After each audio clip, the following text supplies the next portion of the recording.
Durante uma tarde, o corpo de bombeiros é acionado para socorrer uma criança que caiu dentro da piscina e se afogou. Inicialmente, acredita-se que o caso foi um acidente, mas uma reviravolta chocou os policiais. O irmão mais novo da vítima disse que sua própria mãe tinha matado a criança. Conheça agora o caso.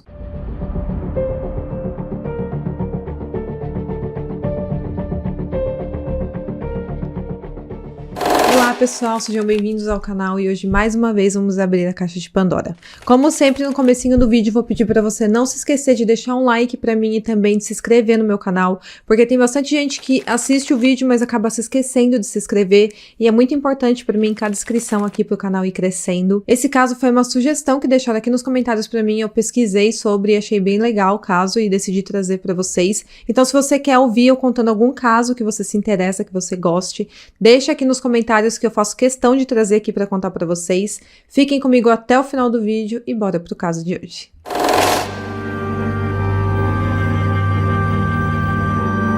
Amanda Lewis Ruto e seus dois filhos, chamados A.J. Lewis Ruto, de 6 anos, e Adriana Elaine Ruto, de 7 anos, eram moradores da cidade de Estill, uma pequena cidade rural no estado da Flórida. Todos os fatos ocorreram em 2007, quando esse caso veio abalar a vida da família e chocar todos da cidade. A Amanda era uma mulher solteira que cuidava dos dois filhos sozinha e a família aparentemente vivia uma vida tranquila e monótona naquela pequena cidade. E quem conhecia a família Ruto dizia que a Adriana Ruto era uma menina muito animada, sorridente e criativa.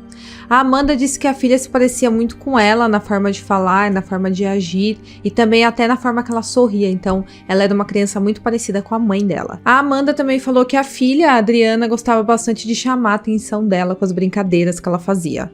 A Adriana já tinha sido diagnosticada com hiperatividade e transtorno de déficit de atenção. Por causa disso, muitas vezes a Amanda ficava bem nervosa com a filha dela e sem paciência. Em contrapartida, o pequeno AJ era um menino mais recluso, calmo e tímido, e ele era bem obediente também.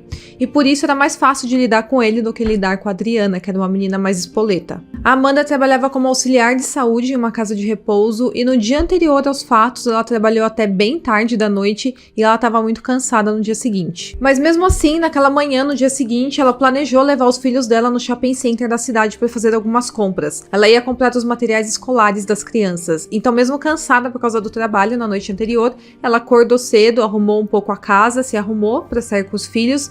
E enquanto isso, a Adriana e o AJ, as duas crianças, os filhos dela, ficaram no quintal brincando, esperando dar o horário deles saírem. Era um dia bem quente, então as crianças pediram para Amanda se eles poderiam entrar na piscina que tinha no quintal da casa. Mas ela disse que não, porque eles iam sair, então não era para eles se molharem.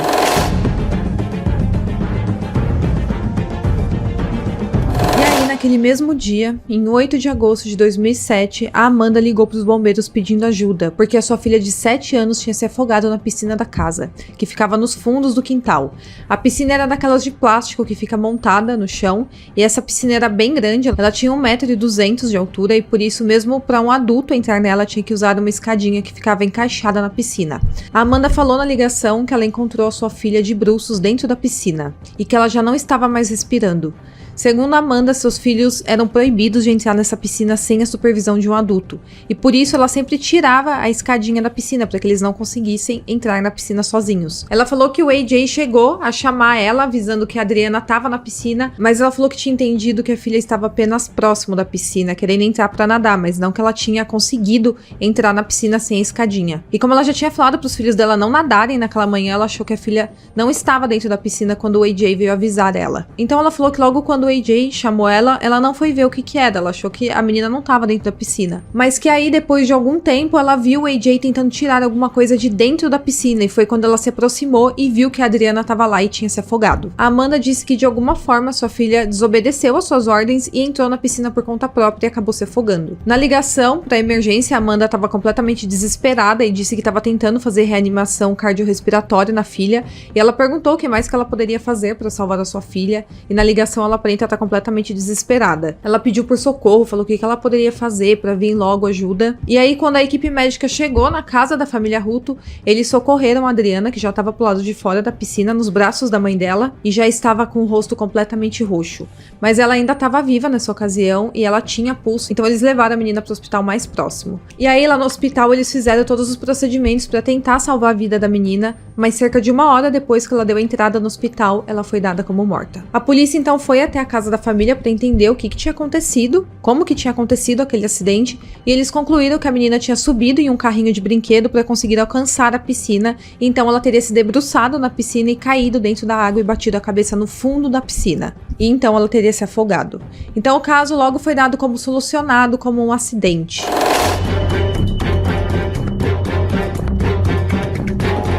Depois disso, o AJ teve que ser levado para a casa dos avós dele, já que a casa estava passando por uma investigação para tentar entender como que a Adriana tinha morrido, e a Amanda também estava em contato com o xerife e com os policiais para ela dar o seu depoimento sobre o ocorrido, e então o AJ ficou aos cuidados dos seus avós maternos enquanto isso, chamados Brenda Burns e Charlie Burns. O Charles Burns, na verdade, era padrasto da Amanda, e eles não se davam nada bem. E é lá que o AJ começa a dar seus primeiros depoimentos e surge pela primeira vez uma nova versão do que de fato teria acontecido naquela manhã. Ele disse pro avô que, na verdade, sua mãe tinha ficado bem estressada naquela manhã com a Adriana, porque a menina, durante uma brincadeira, teria pegado um produto de limpeza da mãe e espalhado pela casa.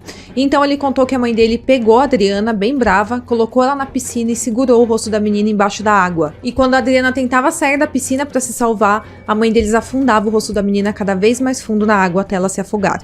Então ele falou que a mãe dele ficava segurando o rosto da menina assim, embaixo da água. Quando eles ouviram isso, os avós então decidiram levar o menino para dar o seu depoimento para a polícia, porque a partir do que o AJ tinha falado, aquilo não tinha sido um acidente, e sim um assassinato. Na delegacia, ele foi interrogado 2 vezes na mesma noite. Durante seus depoimentos, ele contou 2 histórias parecidas, porém um pouco diferentes. Quando questionaram se ele tinha realmente visto toda aquela cena, primeiro ele disse que não, porque senão ele estaria encrencado. E quando ele foi perguntado pela segunda vez se ele tinha realmente visto tudo aquilo, ele disse que viu e que estava próximo de uma árvore na entrada da casa. A partir disso, uma investigação foi iniciada para a polícia ter certeza do que de fato tinha acontecido naquela casa. Se tinha sido de fato um acidente ou então um crime cometido pela própria mãe da Adriana. Durante todo o tempo, a Amanda dizia que tinha sim sido um acidente e que ela jamais mataria a própria filha. E foi nesse ponto que a polícia decidiu pesquisar mais a fundo sobre a vida da Amanda e também dos seus filhos, e também sobre como era a casa e a convivência deles.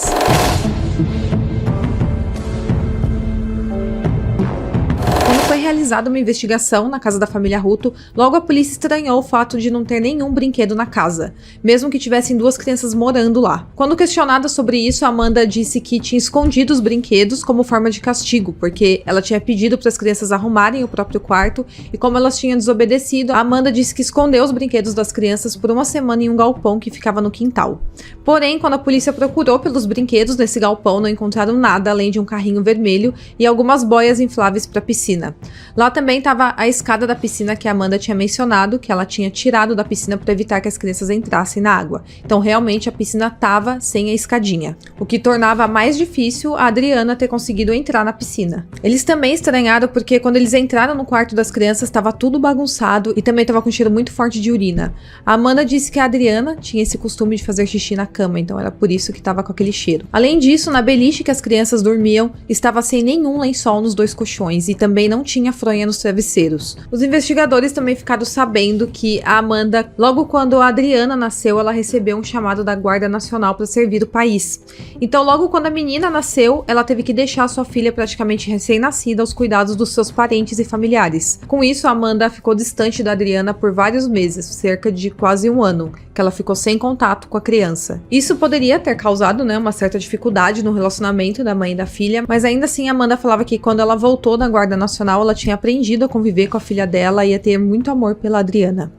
Eles também descobriram que a convivência entre as duas não era muito fácil, porque a Adriana tinha aquele transtorno de déficit de atenção e por isso ela não se concentrava muito para fazer os deveres de casa, ela não obedecia muito à mãe dela e isso deixava a Amanda extremamente irritada. A médica Renee Fox, que deu a notícia para Amanda sobre a morte da sua filha, falou em depoimento para a polícia que a Amanda não deu nenhum esboço de sofrimento ou qualquer emoção pela perda da filha.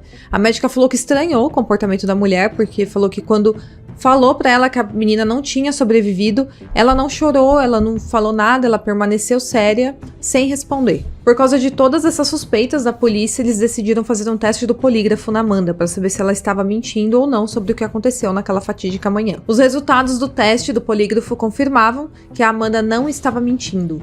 Mas a polícia não desistiu tão fácil assim das suspeitas que eles tinham contra a Amanda, então eles decidiram ir mais a fundo na investigação. A polícia precisava também ter certeza de que os depoimentos do AJ, que era só uma criança de 6 anos na época, eram verdadeiros ou falsos.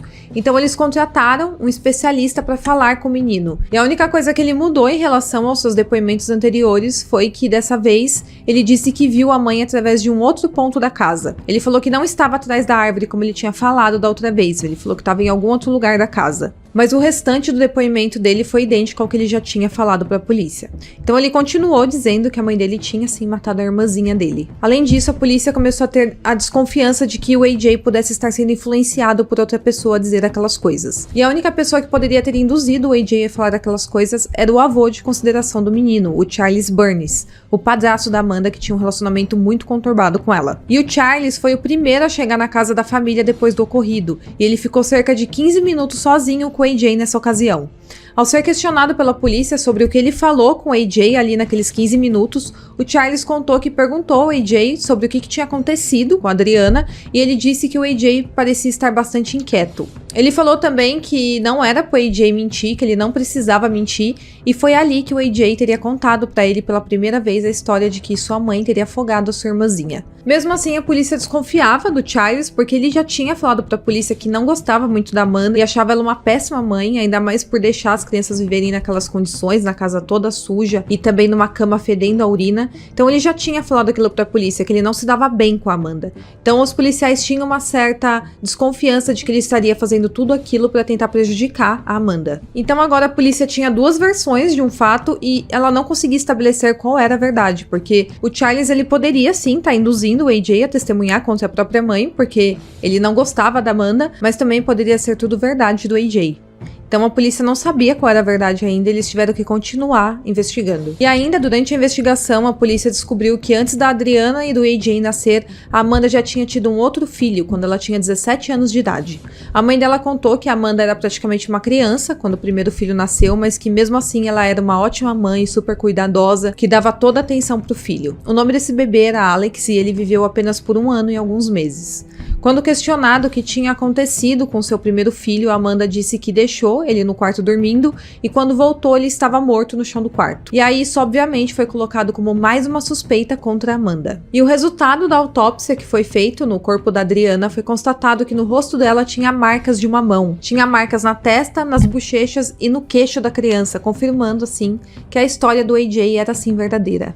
Os colegas de trabalho da Amanda afirmaram também em depoimento que a Amanda já tinha assumido ter vontade de matar a sua filha depois dela ter escrito loser com uma tinta permanente dentro do carro da Amanda. Quando questionada sobre essa declaração, a Amanda disse ter sido apenas um modo de dizer e que ela jamais machucaria a filha dela. Os avós paternos do AJ e da Adriana, chamados Billy Hutto e Debbie Hutto, disseram que o pequeno AJ estava sim sendo coagido por alguém a dizer que sua própria mãe tinha matado a Adriana. Eles acreditavam que esse alguém poderia ser o padrasto da Amanda, o Charles. Mas o Charles sempre negou essa acusação, ele falou que ele nunca coagiu o menino a acusar a própria mãe de assassinato, ele disse que tinha sido o próprio AJ quem decidiu contar para ele sobre o ocorrido.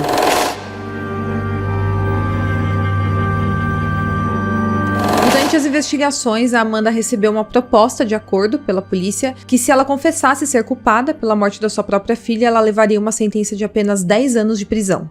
Mas a Amanda recusou o acordo e ela escolheu ser levada a julgamento. 1 mês depois da morte da Adriana, a Amanda foi presa e acusada de assassinato em 1º grau. No julgamento que ocorreu 6 meses mais tarde, o pequeno AJ, agora com 7 anos de idade, deu seu depoimento e foi testemunha-chave para esse caso, onde ele testemunhou contra sua própria mãe. Ele era uma das únicas provas que a sua mãe tinha cometido aquele assassinato. Na verdade, ele era a única testemunha que estava na casa. No julgamento, ele não foi tratado como uma criança, ele foi tratado como se fosse um adulto dando seu depoimento. Então, ele fez o juramento de dizer a verdade, sentou naquela cadeira enorme, onde era o banco das testemunhas, diante de várias pessoas desconhecidas, e lá ele deu o seu testemunho. No tribunal, ele não reconheceu a mãe dele logo quando ele entrou, tanto que o juiz perguntou para ele se a mãe dele estava no tribunal e ele falou que não. E aí o juiz mostrou pra ele que ela tava sim no tribunal, e quando ele viu a mãe dele, ele começou a chorar. Porque o AJ, ele era só uma criança, né? Ele tinha 7 anos de idade, nem dá pra saber se ele sabia de fato o que ele tava fazendo ali. E no seu testemunho, ele falou a mesma história que ele tinha falado, que realmente sua mãe tinha matado a Adriana afogada. E ele também levou um desenho para demonstrar como tinha acontecido aquilo. Ele desenhou ali a casa dele, onde que tava a piscina, aí ele mostrou onde que a irmãzinha dele tava e onde que a mãe dele tava ali na beirada da piscina afogando a Adriana. Mas ele continuou cada hora dizendo que tinha visto toda aquela cena de um lugar diferente da casa. Pode ser que isso tenha acontecido por causa de um trauma, né, de ter visto sua irmãzinha sendo morta, ou então realmente talvez ele estivesse mentindo. A defesa da Amanda também questionou o fato do AJ ter mudado a sua história algumas vezes desde o primeiro depoimento, e também o fato do primeiro interrogatório ter sido feito por policiais que não estavam capacitados ou autorizados a fazer interrogatório de uma criança. Foi falado que como eles não eram especialistas nisso, eles não tinham feito as perguntas adequadas para o menino. Com isso, o júri decidiu que o depoimento do AJ não era totalmente confiável. Outras pessoas deram testemunhos também nesse tribunal e uma delas foi a mãe da Amanda. Ela disse que a Adriana, na verdade, tinha muito medo de água, então provavelmente ela não chegaria perto da piscina sozinha. Mesmo com essas dúvidas quanto à versão que o AJ deu sobre os fatos, a acusação tinha a autópsia como uma prova muito contundente contra Amanda. Como eu falei, a autópsia confirmou que a Adriana tinha marcas de dedos na testa, na bochecha e no queixo, exatamente como o AJ tinha falado que a sua mãe tinha feito para matar a sua irmã. Com isso, depois de 4 dias de julgamento, Amanda foi sentenciada à prisão perpétua e sem liberdade condicional.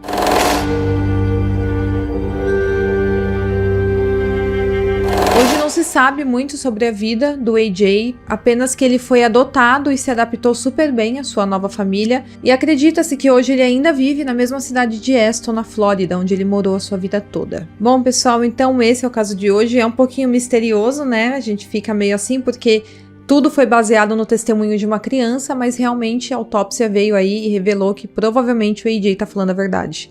Me fala o que você achou do caso de hoje, espero muito que vocês tenham gostado e até o próximo vídeo.